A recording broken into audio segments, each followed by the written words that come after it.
ओम साई राम समस्त को मोर प्रणाम। आज मु शुणेबी पढ़ी कि साई सच्चरितर सप्तविंश अध्याय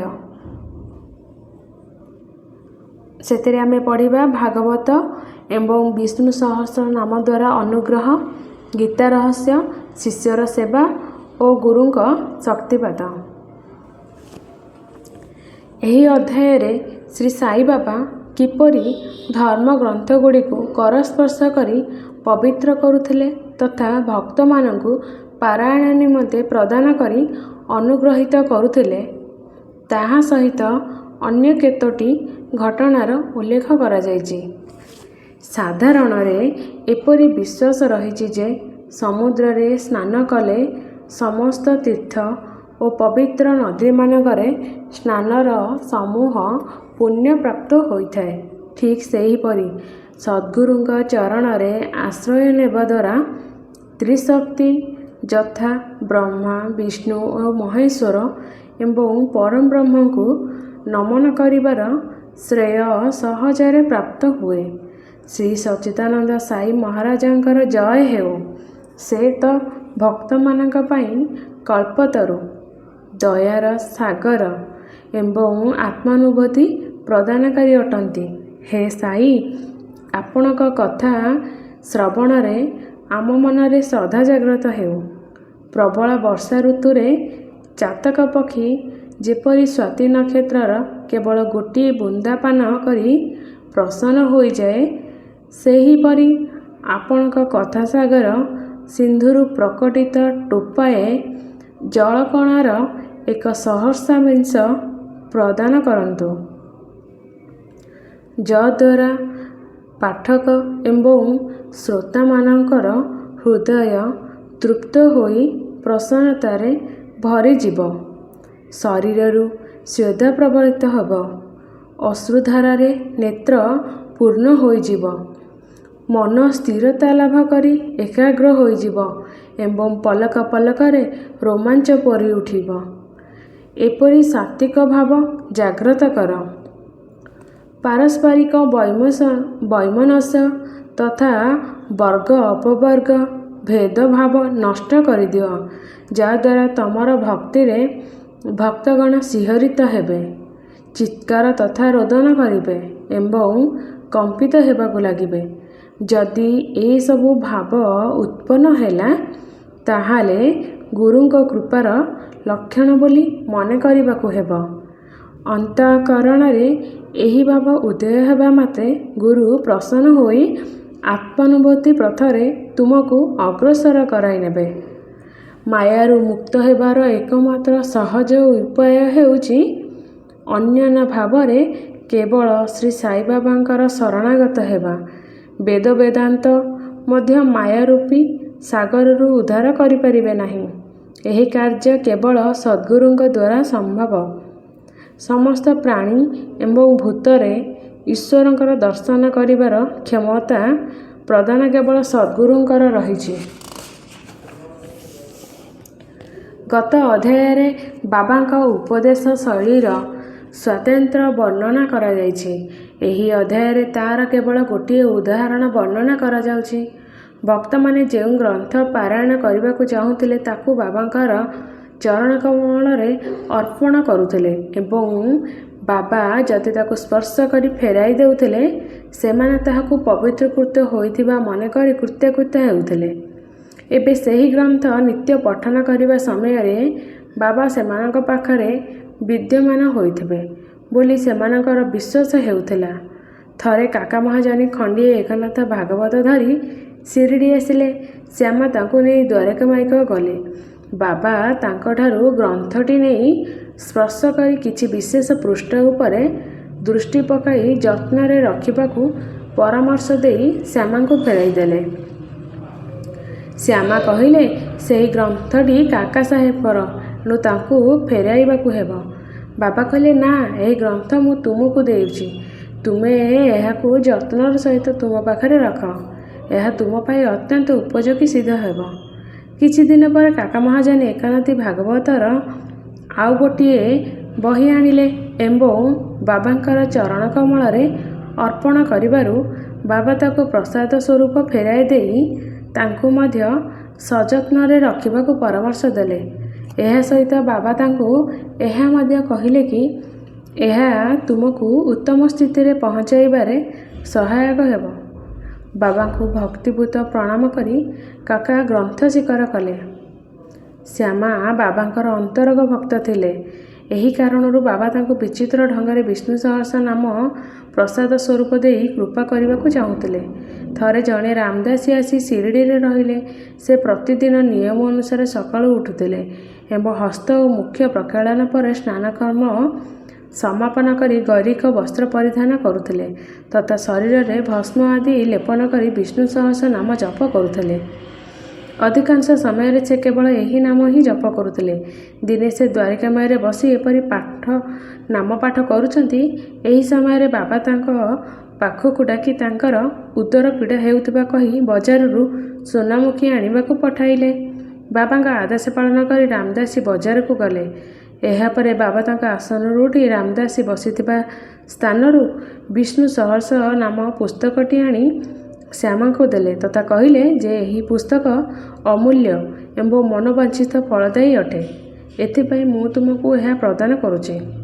ତୁମେ ଏହା ନିତ୍ୟ ପଠନ କର। ଥରେ ମୁଁ ଯେତେବେଳେ ଭୀଷଣ ଅସୁସ୍ଥ ଥିଲି, ମୋର ଛାତି ଧଡ଼ ଧଡ଼ ହେବାକୁ ଲାଗିଲା।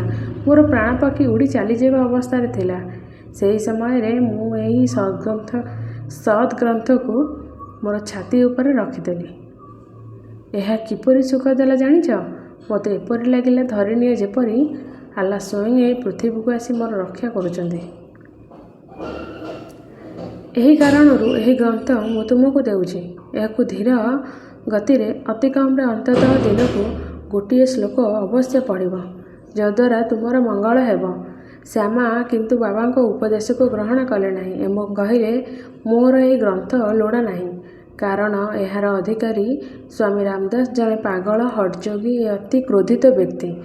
ସେ ଖାଲିଟାରେ ଆସି କଳହ କରିବେ। ପୁଣି ଅଳ୍ପ ଶିକ୍ଷିତ ହୋଇଥିବାରୁ ସଂସ୍କୃତ ଭାଷାରେ ଲିଖିତ ଏହି ଗ୍ରନ୍ଥ ପଢ଼ିବାକୁ ମୁଁ ଅସମର୍ଥ। ଶ୍ୟାମା ମନେ କରିଥିଲେ ଯେ ରାମଦାସୀ ଓ ତାଙ୍କ ମଧ୍ୟରେ କଳି ଲଗାଇବାକୁ ବାବା ଏହି ନାଟକ ରଚନା କରିଛନ୍ତି।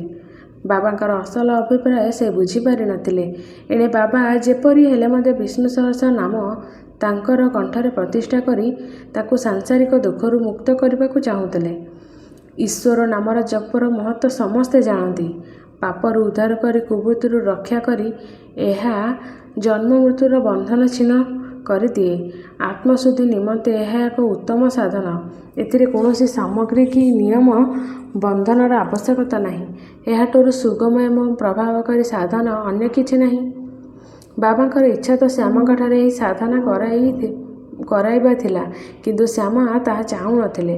ଏଣୁ ବାବା ତାଙ୍କ ଉପରେ ଚାପ ପ୍ରୟୋଗ କଲେ ନାହିଁ। ଏହା ମଧ୍ୟ ଶୁଣାଯାଏ ଯେ ବହୁ ପୂର୍ବରୁ ଶ୍ରୀ ଏକନାଥ ମହାରାଜ ତାଙ୍କର ଜଣେ ପଡ଼ୋଶୀ ବ୍ରାହ୍ମଣକୁ ବିଷ୍ଣୁ ସହସ୍ର ନାମ ଜପ କରିବାକୁ ଆଗ୍ରହ ଜାତ କରାଇ ତାଙ୍କର ରକ୍ଷା କରିଥିଲେ। ବିଷ୍ଣୁ ସହସ୍ର ନାମ ଜପ ଚିତ୍ତଶୁଦ୍ଧି ନିମନ୍ତେ ଏକ ସରଳ ତଥା ଶ୍ରେଷ୍ଠ ମାର୍ଗ। ଏଥିପାଇଁ ବାବା ଶ୍ୟାମାଙ୍କୁ ଅନୁରୋଧ ପୂର୍ବକ ଏହା ଜପ କରିବାକୁ ପ୍ରବୃତ୍ତ କଲେ। ଇତିମଧ୍ୟରେ ରାମଦାସୀ ସୁନାମୁଖୀ ଆଣି ଫେରିଲେ। ଅଣଚିଞ୍ଜଡ଼ିକର ନାମକ ବ୍ୟକ୍ତି ସେଠାରେ ଉପସ୍ଥିତ ଥିଲେ। ତାଙ୍କର ପ୍ରକୃତି ପ୍ରାୟତଃ ନାରଦ ମୁନି ସ୍ୱଭାବର ଥିଲା। ସେ ସମ୍ପୂର୍ଣ୍ଣ ଘଟଣାର ବୃତ୍ତାନ୍ତ ରାମଦାସୀଙ୍କ ଆଗରେ ବଖାଣି ଦେଲେ। ଏହାପରେ ରାମଦାସୀଙ୍କ କ୍ରୋଧ ଦେଖି ସିଧା ଶ୍ୟାମାଙ୍କ ପାଖକୁ ଝୁଙ୍କି ଆସି କହିଲେ ଏସବୁ ତୁମର କାମ। ବାବାଙ୍କ ଦ୍ୱାରା ଉଦର ପୀଡ଼ା ବାହାନାରେ ମୋତେ ଔଷଧ ଆଣିବାକୁ ପଠାଇଦେଲ। ଏବେ ଯଦି ବହି ନ ଫେରାଅ ତାହେଲେ ତୁମ ମୁଣ୍ଡ ଫଟାଇଦେବି। ଶ୍ୟାମା ଧୀର ସ୍ୱରରେ ବୁଝାଇବାକୁ ଚେଷ୍ଟା କଲେ, କିନ୍ତୁ ତାହା ବୃଥା ହେଲା। ବାବା ଏହା ଦେଖି ନୀରବରେ ମନ୍ଦହାସ ଦେଉଥିଲେ। ତାପରେ ବଡ଼ ପ୍ରେମପୂର୍ଣ୍ଣ ଗଳାରେ କହିଲେ ହଇଓ ରାମଦାସୀ, ଏ କି କଥା? ଏମିତି କାହିଁକି ଉପଦ୍ରବ କରୁଛ? ଶ୍ୟାମା କ'ଣ ତୁମର ଭାଇ ନୁହେଁ? ତୁମର ତୁଚ୍ଛାରେ ତାକୁ ଗାଳି ଦେଉଛ? ମୋତେ ତ ଲାଗୁଛି ତୁମର ପ୍ରକୃତି ହିଁ ଏହିପରି। ତୁମେ କ'ଣ ଶିଷ୍ଟତା ଜାଣିନାହଁ? ପ୍ରତିଦିନ ତୁମେ ଏହି ଗ୍ରନ୍ଥ ପାଠ କରୁଛ, ତଥାପି ତୁମର ଚିତ୍ତ ଶୁଦ୍ଧ ହେଉନାହିଁ। ତୁମର ଇଚ୍ଛା ଯେତେବେଳେ ତୁମର ନିୟନ୍ତ୍ରଣରେ ନାହିଁ, ତୁମେ କି ପ୍ରକାର ରାମଦାସୀ? ତୁମେ ତ ସମସ୍ତ ପଦାର୍ଥର ପ୍ରତି ଅନାସକ୍ତ ରହିବା କଥା। କି ବିଚିତ୍ର କଥା ଯେ ଏହି ପୁସ୍ତକ ଉପରେ ତୁମର ଏତେ ମୋହ। ପ୍ରକୃତ ରାମଦାସୀ ମମତା ତ୍ୟାଗ କରି ସମଦର୍ଶୀ ହେବା ଉଚିତ। ବାଳକ ଶ୍ୟାମା ସହ ଗୋଟିଏ ଛୋଟ ପୁସ୍ତକ ପାଇଁ ତୁମେ ଝଗଡ଼ା କରୁଛ। ଯାଅ ନିଜ ଆସନରେ ବସ। ପଇସା ଦ୍ୱାରା ଅନେକ ବହି ମିଳିପାରିବ, ମନୁଷ୍ୟ ନୁହେଁ। ଉତ୍ତମ ବିଚାରକ ହୋଇ ବିବେକଶାଳୀ ହୁଅ। ପୁସ୍ତକର ମୂଲ୍ୟ କ'ଣ ଓ ତାହା ଶ୍ୟାମଙ୍କ ପାଇଁ କାହିଁକି ପ୍ରୟୋଜନ? ମୁଁ ସ୍ୱୟଂ ଏହି ଗ୍ରନ୍ଥ ତୁମ ଆସନରୁ ଆଣି ତାକୁ ଏହା ମନେକରି ଦେଇଥିଲି ଯେ ଏହି ପୁସ୍ତକ ତୁମର କଣ୍ଠସ୍ଥ ହୋଇସାରିଛି। ଏବେ ଶ୍ୟାମ ତାକୁ ପାଠ କରି ଲାଭବାନ ହେଉ, ଏଥିପାଇଁ ତାକୁ ତାହା ଦେଲି। ବାବାଙ୍କର ଏହି ବାଣୀ କେତେ ମୃଦୁ ତଥା ଅର୍ଥପୂର୍ଣ୍ଣ ଥିଲା। ରାମଦାସୀଙ୍କ ଉପରେ ଏହାର ପ୍ରଭାବ ପଡ଼ିଲା। ସେ ନୀରବ ହୋଇଗଲେ ତଥା ଶ୍ୟାମଙ୍କୁ କହିଲେ କି ଏହା ବଦଳରେ ସେ ପଞ୍ଚରତ୍ନୀ ଗୀତାର ଏକ ପ୍ରତିଲିପି ତାଙ୍କଠାରୁ ନେବେ। ଶ୍ୟାମା ସାହସପୂର୍ବକ କହିଲେ, ଗୋଟିଏ କାହିଁକି, ମୁଁ 10ଟି ବହି ଦେବାକୁ ପ୍ରସ୍ତୁତ ଅଛି। ଏହି ପ୍ରକାର ଏହି ବିବାଦ ଶାନ୍ତ ପଡ଼ିଲା। କିନ୍ତୁ ଏବେ ପ୍ରଶ୍ନ ହେଉଛି ଯେ ରାମଦାସୀ ପଞ୍ଚରତ୍ନ ଗୀତା ମାଗିଲେ କାହିଁକି? ଏହି ପୁସ୍ତକ କଥା ତାଙ୍କ ମନରେ କେବେ ନଥିଲା। ତଥାପି ସେ ଏଥିପାଇଁ ଆଗ୍ରହ ପ୍ରକାଶ କଲେ କାହିଁକି? ପୁଣି ଦ୍ୱାରିକାମାଈରେ ପ୍ରତିଦିନ ଧର୍ମଗ୍ରନ୍ଥ ପାଠ କରୁଥିବା ସତ୍ତ୍ୱେ ସେ ବାବାଙ୍କ ସମ୍ମୁଖରେ ଏପରି କ୍ରୋଧ ପ୍ରକଟ କଲେ ଓ ପରେ ଶାନ୍ତ ହେଲେ କିପରି? ଏଥିପାଇଁ କାହାକୁ ଦୋଷ ଦେବା ଏବଂ ଦୋଷୀ କିଏ ତାହା ଆମକୁ ଜଣା ନାହିଁ। ଆମେ କେବଳ ଏତିକି ଜାଣିଥାଉ ଯେ ଯଦି ଏହି ପ୍ରଣାଳୀର ଅବଲମ୍ବନ କରାଯାଇନଥାନ୍ତା ତାହେଲେ ଏହାର ମହତ୍ତ୍ୱ ଏବଂ ଈଶ୍ୱରଙ୍କ ନାମର ମହିମା ତଥା ଶ୍ୟାମାଙ୍କୁ ବିଷ୍ଣୁ ସହସ୍ର ପଠନର ଶୁଭ ସୁଯୋଗ ପ୍ରାପ୍ତ ହୋଇନଥାନ୍ତା। ଏଥିରୁ ଏହା ପ୍ରତୀତ ହେଉଛି ଯେ ବାବାଙ୍କର ଉପଦେଶ ଶୈଳୀ ଏବଂ ତାଙ୍କର ପ୍ରକ୍ରିୟା ଅନନ୍ୟ। ଶ୍ୟାମା ଧୀରେ ଧୀରେ ଏହି ଗ୍ରନ୍ଥ ଅଧ୍ୟୟନରେ ଏପରି ପଟୁତା ଅର୍ଜନ କଲେ ଯେ ପରବର୍ତ୍ତୀ ସମୟରେ ବୁଟି ସାହେବ ଜାମାତା ପ୍ରଫେସର ଜି.ଜି. ନାର୍କେମ୍ଙ୍କୁ ତାଙ୍କର ପ୍ରକୃତ ଅର୍ଥ ବୁଝାଇବାରେ ସଫଳ ହେଲେ। ଯେଉଁ ଭକ୍ତମାନେ ବ୍ରହ୍ମବିଦ୍ୟା ଅଧ୍ୟୟନ କରୁଥିଲେ ବାବା ସେମାନଙ୍କୁ ଭଲ ପାଉଥିଲେ ତଥା ବରାବର ଉତ୍ସାହିତ କରୁଥିଲେ। ଗୋଟିଏ ଉଦାହରଣ ହେଲା, ଥରେ ବାପୁ ସାହେବ ଯୋଗଙ୍କର ଗୋଟିଏ ଡାକ ଆସିଲା। ଏଥିରେ ଲୋକମାନେ ତିଲକକୃତ୍ୟ ଗୀତା ଭାଷ୍ୟର ଗୋଟିଏ ପ୍ରତିଲିପି ଥିଲା। ବାପୁ ତାକୁ କାଖରେ ଜାକି ଦ୍ୱାରିକାମାଈକୁ ଆସିଲେ ଏବଂ ବାବାଙ୍କୁ ସାଷ୍ଟାଙ୍ଗ ପ୍ରଣାମ କଲେ। ଏହି ସମୟରେ ଡାକ ପ୍ୟାକେଟଟି ତାଙ୍କ ପାଖରୁ ଖସିଯାଇ ବାବାଙ୍କ ଚରଣରେ ପଡ଼ିଗଲା। ବାବା ଏହା କ'ଣ ବୋଲି ଜିଜ୍ଞାସା କଲେ। ବାପୁ ସାହେବ ପ୍ୟାକେଟ ଖୋଲି ବହିଟିକୁ କାଢ଼ି ବାବାଙ୍କର କରକମଳରେ ଅର୍ପଣ କଲେ। ବାବା ତା'ର କିଛି ପୃଷ୍ଠ ଅବଲୋକନ କରି ମୁଣାରୁ ଗୋଟିଏ ମୁଦ୍ରା ବାହାର କଲେ ଏବଂ ପୁସ୍ତକ ଉପରେ ରଖି ତାଙ୍କୁ ଫେରାଇ ଦେଲେ। ପୁଣି କହିଲେ ଯେ ଧ୍ୟାନର ସହ ଏହା ଅଧ୍ୟୟନ କର, ଏହାଦ୍ୱାରା ତୁମର କଲ୍ୟାଣ ହେବ। ଥରେ ଦାଦାସାହେବ ଖରପେଦେ ସପରିବାର ଶିରିଡ଼ି ଆସିଲେ ଏବଂ କିଛି ମାସ ଧରି ଅବସ୍ଥାନ କଲେ। ତାଙ୍କର ରହଣି କାଳର ଦୈନନ୍ଦିନ ବିବରଣୀ ଶ୍ରୀ ସାଇଲୀଳା ପତ୍ରିକାର ପ୍ରଥମ ଭାଗରେ ପ୍ରକାଶିତ ହୋଇଛି। ଦାଦାସାହେବ କୌଣସି ସାଧାରଣ ବ୍ୟକ୍ତି ନଥିଲେ। ସେ ଏକ ଧନ୍ୟାଢ଼୍ୟ ପରିବାରରେ ଜନ୍ମଗ୍ରହଣ କରିଥିଲେ। ଅମରାବତୀର ଜଣେ ସୁପ୍ରସିଦ୍ଧ ଓକିଲ ଭାବରେ ତାଙ୍କର ନାମ ଥିଲା। ଦିଲ୍ଲୀସ୍ଥିତ ରାଜ୍ୟ କାଉନସିଲର ସେ ସଦସ୍ୟ ଥିଲେ। ଜଣେ ବିଦ୍ୱାନ ଓ ପ୍ରବୀଣ ବକ୍ତା ଭାବେ ତାଙ୍କର ଯଥେଷ୍ଟ ଖ୍ୟାତି ରହିଥିଲା। ଏତେ ସବୁ ଗୁଣର ଅଧିକାରୀ ହୋଇଥିବା ସତ୍ତ୍ୱେ ବାବାଙ୍କ ସମ୍ମୁଖରେ ମୁହଁ ଖୋଲିବାର ତାଙ୍କର ସାହସ ନଥିଲା। ଅଧିକାଂଶତଃ ଭକ୍ତ ତ ସବୁବେଳେ ବାବାଙ୍କଠାରୁ ସେମାନଙ୍କ ଶଙ୍କାର ସମାଧାନ କରିବାରେ ଲାଗିଥିଲେ।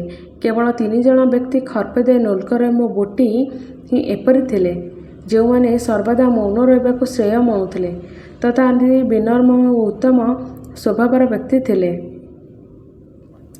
ବିଦ୍ୟାରମଣ ସ୍ୱାମୀଙ୍କ ଦ୍ୱାରା ରଚିତ ପଞ୍ଚଦଶୀ ନାମକ ପ୍ରସିଦ୍ଧ ସଂସ୍କୃତ ଗ୍ରନ୍ଥ, ଯେଉଁଥିରେ ଅଦ୍ୱୈତବାଦ ଦର୍ଶନ ସନ୍ନିବେଶିତ ହୋଇଛି, ତାହାର ବିବରଣୀ ଦାଦାସାହେବ ଅନ୍ୟମାନଙ୍କୁ ବୁଝାଉଥିଲେ। କିନ୍ତୁ ଯେତେବେଳେ ସେ ବାବାଙ୍କ ନିକଟକୁ ଗଲେ ତାଙ୍କ ପାଟିରୁ ଗୋଟିଏ ଶବ୍ଦ ବାହାରିଲା ନାହିଁ। ପ୍ରକୃତରେ କୌଣସି ବ୍ୟକ୍ତି ସେ ଯେତେ ବଡ଼ ବିଦ୍ୱାନ ବା ବେଦ ବେଦାନ୍ତର ପାରଙ୍ଗମ ହୋଇଥାନ୍ତୁ ନା କାହିଁକି, ବ୍ରହ୍ମପଦରେ ପହଞ୍ଚିଥିବା ବ୍ୟକ୍ତି ସମ୍ମୁଖରେ ତାଙ୍କର ଶୁଷ୍କ ଜ୍ଞାନ ମ୍ଳାନ ପଡ଼ିଯାଏ। ଦାଦାସାହେବ ଶିରିଡ଼ିରେ 4 ମାସ ତଥା ତାଙ୍କର ପତ୍ନୀ 7 ମାସ ରହିଲେ। ସେ ଦୁହେଁ ଶିରିଡ଼ି ରହଣୀରେ ଅତ୍ୟନ୍ତ ପ୍ରସନ୍ନ ଥିଲେ। ଶ୍ରୀମତୀ ଖରପେଦେ ଶ୍ରଦ୍ଧାଳୁ ତଥା ବଡ଼ ଭକ୍ତ ଥିଲେ। ତେଣୁ ସାଇ ଚରଣରେ ତାଙ୍କର ପ୍ରଗାଢ଼ ପ୍ରେମ ଥିଲା। ପ୍ରତିଦିନ ମଧ୍ୟାହ୍ନରେ ସେ ନୈବେଦ୍ୟ ପ୍ରସ୍ତୁତ କରି ଦ୍ୱାରିକାମାଈକୁ ଯାଉଥିଲେ ଏବଂ ବାବା ତାହା ଗ୍ରହଣ କରିବା ପରେ ଘରକୁ ଫେରି ନିଜେ ଭୋଜନ ଗ୍ରହଣ କରୁଥିଲେ। ବାବା ତାଙ୍କର ଅଟଳ ଶ୍ରଦ୍ଧା ଅନ୍ୟମାନଙ୍କୁ ପ୍ରଭାବିତ କରିବା ଚାହୁଁଥିଲେ।